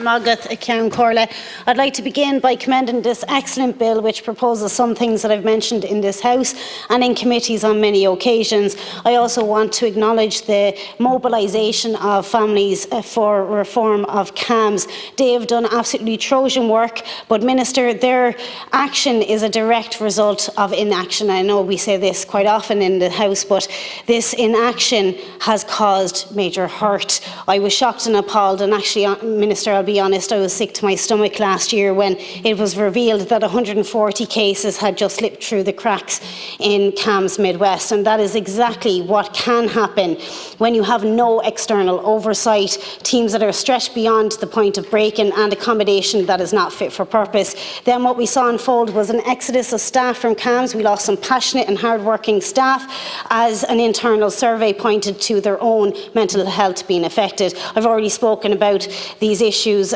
with yourself, Minister, especially in relation to accommodation of CAMHS East and West Clare in the House on many occasions, so I won't rehash that tonight. There are many issues of concern with the governance of individual CAMHS teams, and these issues need to be addressed on a policy level, on a strategic level, and that needs to be done through the central governance of every single CAMHS team in Ireland. I recently met with the team from Jigsaw who do amazing work across Ireland. However, due to the setup of CAMHS, are completely prohibited by CAMHS teams in certain counties from referring to them. I'm also deeply concerned, Minister, with the fact that CAMHS do not take referrals for children where the primary diagnosis is autism. That was finally clarified for me in writing by way of PQ. That is shocking, as we also know from the Joint Committee on Autism that children with autism are 28 times more likely to consider suicide. I'll just finish on the last point. Minister, around 23% of our population is under 18, so when this government fails one child, the government fails them all, and by refusing to regulate and reform CAMHS, this government is failing around 1.2 million young people, their families and future generations. I urge you to strongly withdraw the government amendment and for all members to support this bill. Thank you, Deputy Wynne. Minister, please. I would like to begin by thanking Deputy Ward once again for initiating this bill before us at second stage tonight in the Dáil, and to also thank my colleague Minister Naughton for opening the debate on the bill here tonight. And just before I continue, Ceann Comhairle, and I know we're talking about youth mental health tonight and regulation of CAMHS, but I think the contribution from Deputy Richard O'Donoghue was so telling, and it appealed to males especially to reach out and ask for support. In 2022, we lost 411 people in this country to suicide. 331 of them were male. And it's a huge issue that we don't have men especially reaching out for help. We know for a fact that for those who receive support from CIPSI, that's our counselling services through the HSE. We know for a fact that those who access supports from Pieta, 2/3 are female and 1/3 are male. And it's an issue that we're going to have to try and do more on. But I just wanted to put that on the record tonight. I felt his intervention was so powerful and at a time of huge distress for Deputy Collins and his family, and we all stand with him. I would like to start by reiterating the Government's commitment to further improvements in our CAMHS service and our recognition of the importance of ensuring all mental health services, both inpatient and community, and both adult and children and adolescent, are fully registered, regulated and inspected by the Mental Health Commission in its role as the independent regulator of mental health services. In relation to our CAMHS services, all CAMHS teams have worked closely with the Mental Health Commission over the last year or so to develop and implement improvements plans as needed, following the interim and the final reports of the Commission on CAMHS nationally. The HSE continues to progress 3 national audits in relation to CAMHS arising from the Maskey report on South Kerry. These were the National Review of CAMHS Prescribing Practice and the National Audit of Compliance with CAMHS Operational Guidelines, both of which were recently published.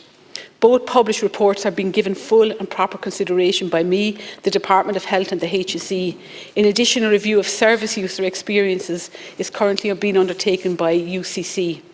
I think it is important that everyone recognises that there continues to be a substantial growing demand for CAMHS services. Between 2020 and 2021, Ceann Comhairle, referral rates into CAMHS increased by 33%, while the number of new cases seen increased by 21% during the same time. Currently, the 75 community teams nationally are delivering around 225,000 appointments for children and young people every year. There are 820 staff working across the country in CAMHS services. I understand, based on provisional data that I only received today from the HSE, that in 2023 there was 12% more appointments offered to children through CAMHS than in 2022. This highlights how the HSE is working hard to deliver more activity in the face of growing demand for CAM services. 13,155 new and re-referred appointments were offered last year. Of these, 12,338 were seen. 817, or 6.2% of appointments, were not attended. At the end of last year, provisional figures show that there were 3,759 children on the CAMS waiting list. Nationally in 2023, there was a decrease of 480 children on the waiting list for CAMS services. As I said, down from 4,239 in December to 3,759 a year later. I welcome this reduction, but my focus is to keep reducing this waiting list week on week, month on month. Improving access to modern mental health services requires that the waiting list for CAMS services be addressed. Targeted waiting list activity in 2024 will focus on those children who have been waiting the longest to ensure that they get the care that they need. Currently, there are waiting list initiatives underway across 6 community health organisations. The severity of presenting symptoms, as well as a clinical assessment of risk, is always taken into account in terms of waiting times. Every effort is made to prioritise urgent cases so that the referrals of young people with high-risk presentations are addressed as soon as possible. Nationally, 92.8% of urgent referrals to CAMS were responded to within 3 working days. 91% of new or re-referred cases were seen within 12 months in community CAMS services in 2023. I also acknowledge there is a variation of referral acceptance across CAM teams, and this is an area being prioritised by the HSE to help improve access to CAMS and to address CAMS waiting lists. CAMS can only accept children or adolescents where there is evidence of a moderate to severe mental health difficulty present. The HSE has taken account of the recent Maskey and Mental Health Commission reports on CAMS and currently finalising a youth mental health service improvement plan which will set out agreed actions for focused service improvement through identified, timely and measurable actions, and I will announce the details of this improvement plan very shortly. CAMS is receiving over 150 million in dedicated funding this year. In addition to this, approximately €110 million in funding is provided by the government to community-based mental health organisations and NGOs. Much of this is focused on supports for children and young people and from an overall mental health budget of €1.3 billion. The new Child and Youth Mental Health Office in the HSE is now in full operation and I work closely with them. Both myself and Minister Donnelly have had several recent meetings with the office. At my request, the HSE developed proposals for 2024 funding, which provides much needed CAMS investment to meet demand. This includes the 68 posts that I announced on Budget Day to strengthen CAMS teams nationwide. In January 24, I also announced a further €10 million, which will allow for further targeted funding in the youth mental health space. I will be announcing these details shortly, as I said. Evidence shows that approximately 2% of young people may need the support of a dedicated CAMS team. It is important that we also focus on positive youth mental health supports and early interventions in communities for young people that will not need the intensive supports.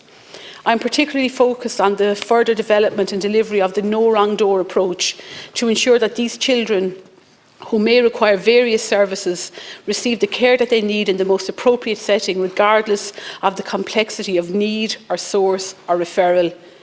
Improve links to primary care and disability services, and especially such as autism, as well as external agencies across the education, childcare and youth justice fields is also important.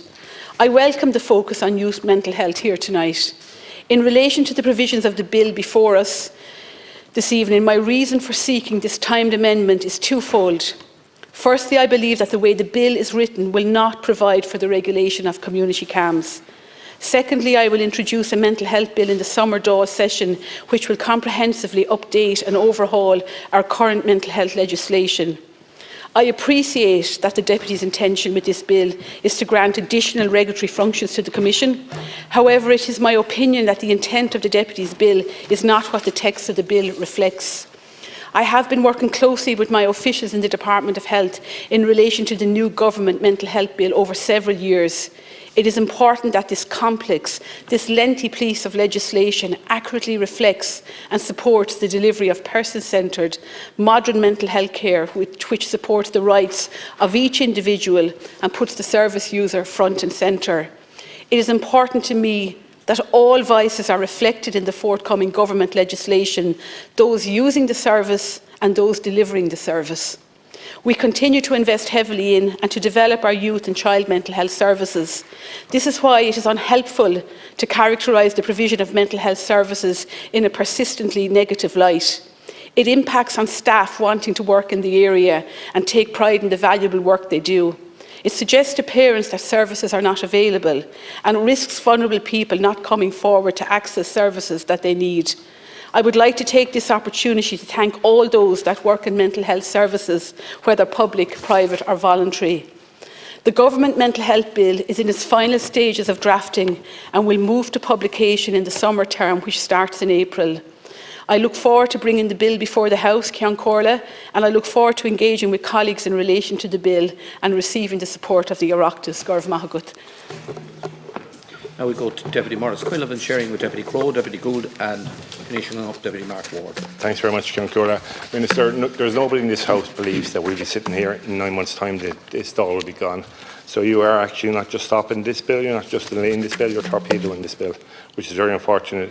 It's a bill that looks to give statutory powers to the Mental Health Commission to regulate the child and adult mental health services.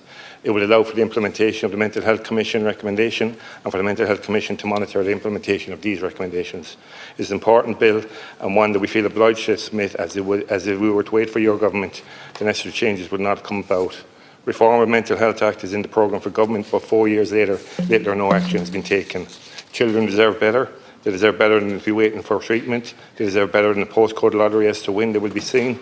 A child facing a mental health challenge is heartbreaking. It impacts their informative younger years. Not only is it frightening and challenging for that young person, but it places immense pressure on their parents, their siblings, their school children, their schoolmates, their teachers and their communities. Early intervention is so important, often making a huge difference. Childhood is a fleeting time, and where help is needed, it should be offered as soon as possible. I would like to briefly mention a fantastic group in Limerick that offer incredible support to children who are faced with some difficult challenges.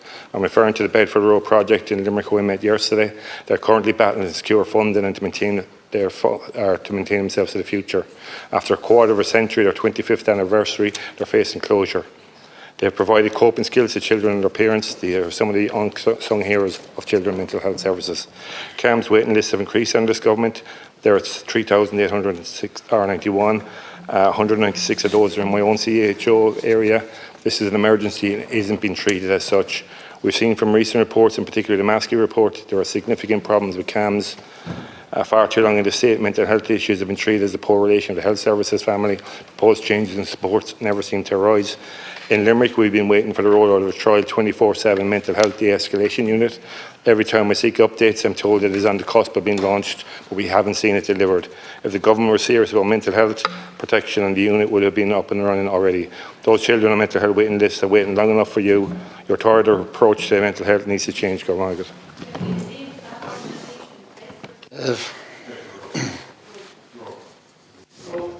The Mental Health Commission's report into CAMS highlighted a number of issues, including children lost to follow-up, lack of monitoring of psychiatric medicines, unacceptable waiting times for high-risk referrals, and many, many more operational issues. When I chaired a meeting of the Oireachtas Health Committee in January, we heard that there were now 4,400 children on a waiting list for their first CAMS appointment. This number has almost doubled in the last 5 years and lays bare any attempt by the government to pretend they're making a difference. Many multidisciplinary teams across the state are missing key personnel, have long waiting lists and are unable to deliver support and services for children and young adults. Children with a dual diagnosis of mental health and intellectual disability, are particularly children with autism, are being neglected in the refusal of CAMS. This is clearly a broken system that forces many parents who understandably want to get their children the help they need into expensive private diagnosis, and then when there's no way to access public care, into private treatment and even greater expense. This is no way to treat vulnerable children and their families that need help from our mental health services. The services for adults are barely adequate, but it seems that services for children are barely functional. Children cannot wait any longer for CAMHS to be reformed. No child, and certainly no sick or vulnerable child or young adult, should have to wait months or years for quality care within our mental health services.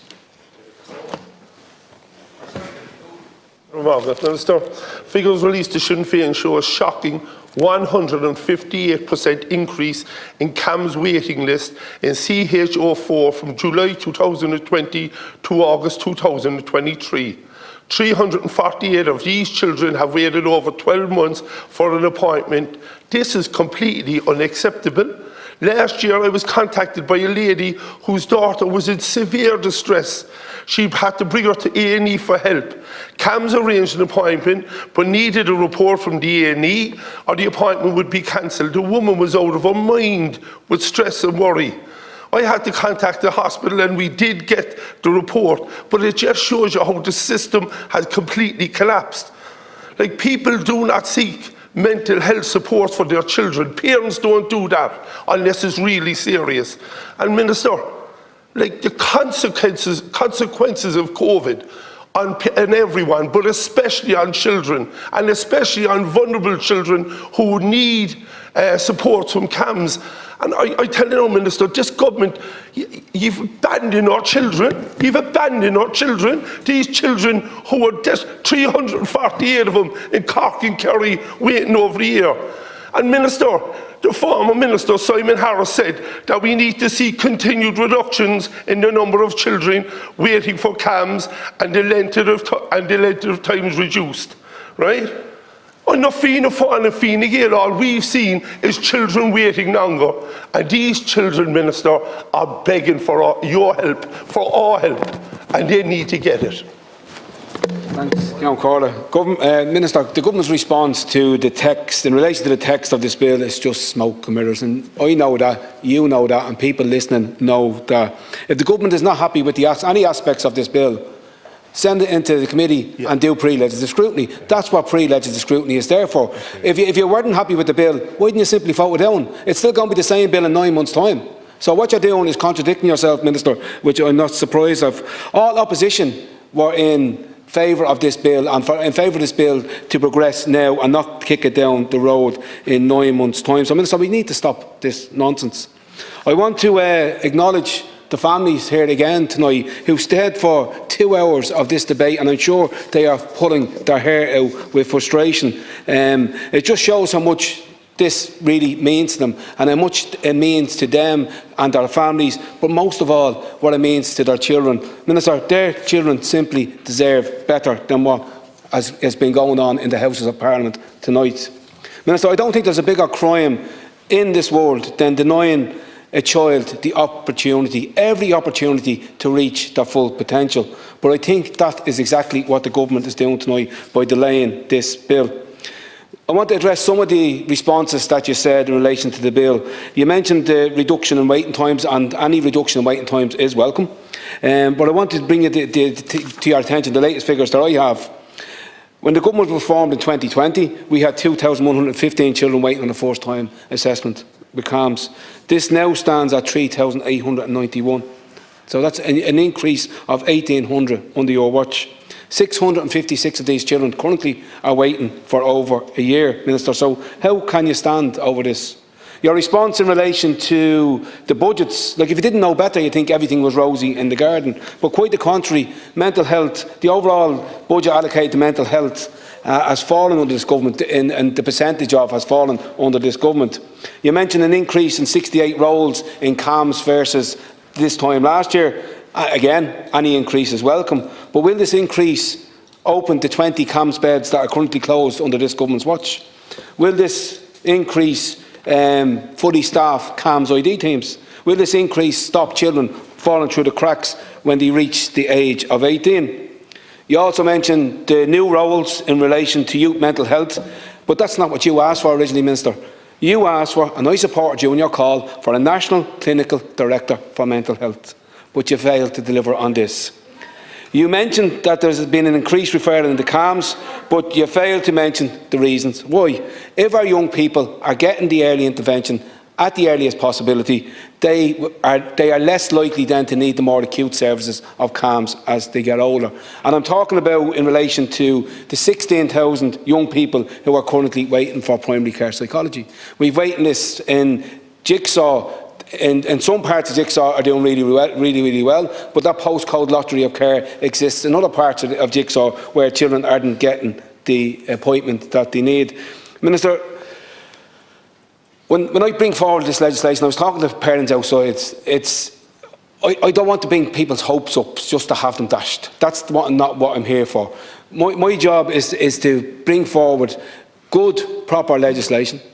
And to give it as an opposition, you might have an army of staff there. I have myself and Joseph up there, and I want to thank him. There's 2 of us in my office that have been working on this with stakeholders, with families. We bring it forward to you in good faith. You had an opportunity here tonight not to kick this down the road and let this go through pre-legislative scrutiny, but you've denied parents, you've denied children that opportunity. And Minister, I said it before and I'll say it again, our children deserve better. This legislation was not the panacea. We never pretended it was to fix everything that's wrong in mental health. But my God, Minister, it was a step in the right direction. Thank you, Deputy Ward.